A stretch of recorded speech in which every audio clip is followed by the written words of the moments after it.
Selamat pagi bersama Wong Gandeng Sandunyo.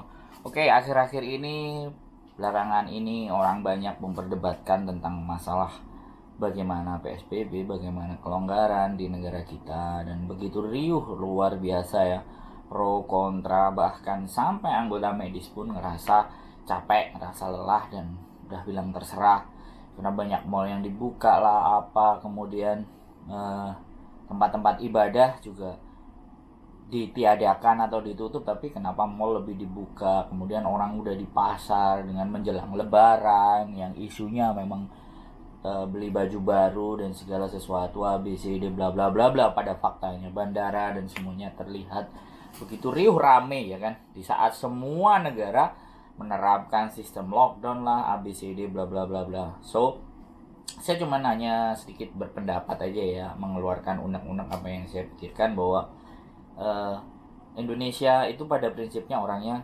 strong, orangnya kuat ya kan, daya tahan tubuh dan imunnya istimewa.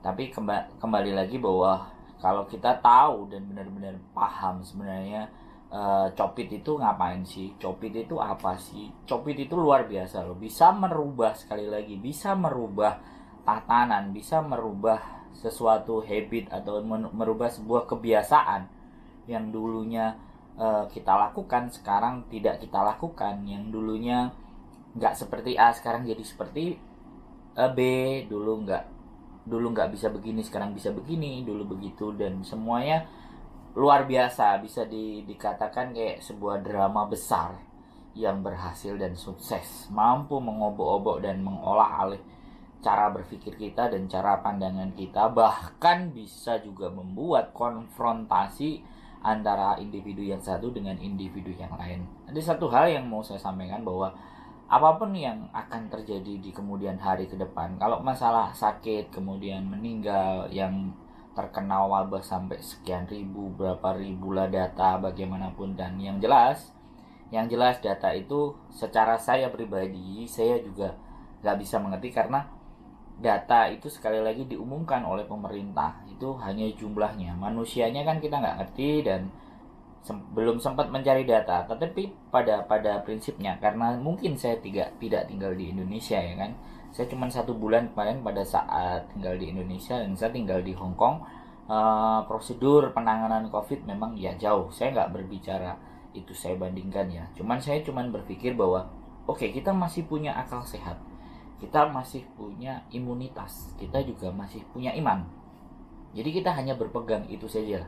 Kita berpegang kepada iman kita yang kuat dan imunitas kita yang kuat. Jadi yang ingin saya kampanyekan kali ini, yang ingin mau saya sampaikan adalah perkuat imun tubuh kita gitu loh. Jadi ini adalah salah satu faktor seleksi alam. Jadi alam itu menyeleksi dengan caranya. Indonesia zaman dahulu kala, zaman kakek nenek moyang kita, kemungkinan ya kalau kita masih belum paham dan kita belum mengerti, nenek moyang kita dulu ada namanya sebuah pandemi disebut sebagai pagebluk ya. Sekali lagi pagebluk, saya berbicara untuk yang kesekian kali bercerita tentang pagebluk. Pagebluk itu suatu wabah, suatu penyakit di mana begitu sore dia kena, pagi meninggal, begitu kena di pagi sore meninggal, dan itu dialami oleh negara kita. Kalau nggak percaya, mungkin yang punya nenek atau kakek bertanyalah, kalau misalnya orang Jawa tanyalah pagebluk, maka akan dijawab sama mereka. Pagebluk itu adalah salah satu endemi penyakit, dan saya nggak tahu juga penyakitnya seperti apa, tapi yang sering diceritakan oleh orang-orang tua itu seperti itu, dan salah satu orang tua atau nenek kita itu berhasil melewati itu.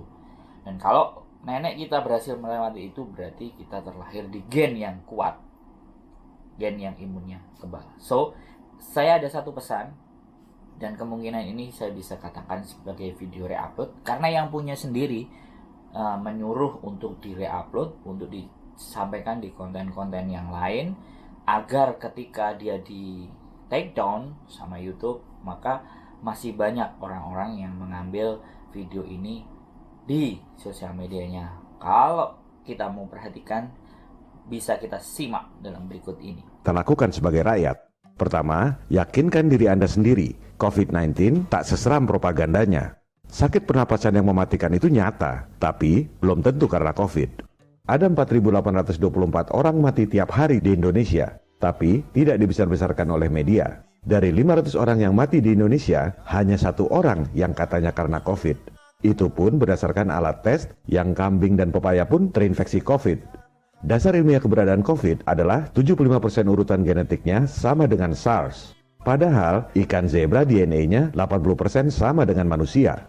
Kita digiring oleh propaganda ketakutan, lockdown, jebakan Nekolim. Hong Kong tidak lockdown, jumlah kematian cuma 4 orang, cukup social distancing. Solusi konkret untuk menurunkan jumlah korban COVID adalah alat tes yang akurat. Caranya, murnikan dulu virusnya, baru kemudian dipetakan. Dari 160.000 dokter di Indonesia, sebenarnya cukup dikerjakan oleh 10 orang saja. Yang penting action, tak perlu debat publik. Ketiga, sebarkan informasi. Share lewat WA, tele, medsos, dan lain-lain. Keempat, aksi people power. Tunjukkan kepada penguasa elit, termasuk penguasa YouTube yang jumlahnya sedikit itu, tak akan bisa melawan kita, rakyat yang jumlahnya banyak. Download video ini sekarang, re-upload di channel Anda atau channel lain sebelum di take down. Jadi, kalau video ini di take down, masih ada ribuan channel lainnya. Kalau saya mati, masih ada jutaan people power lainnya. This is John Connor. If you're listening to this, you are the resistance. Stay safe, salam people power.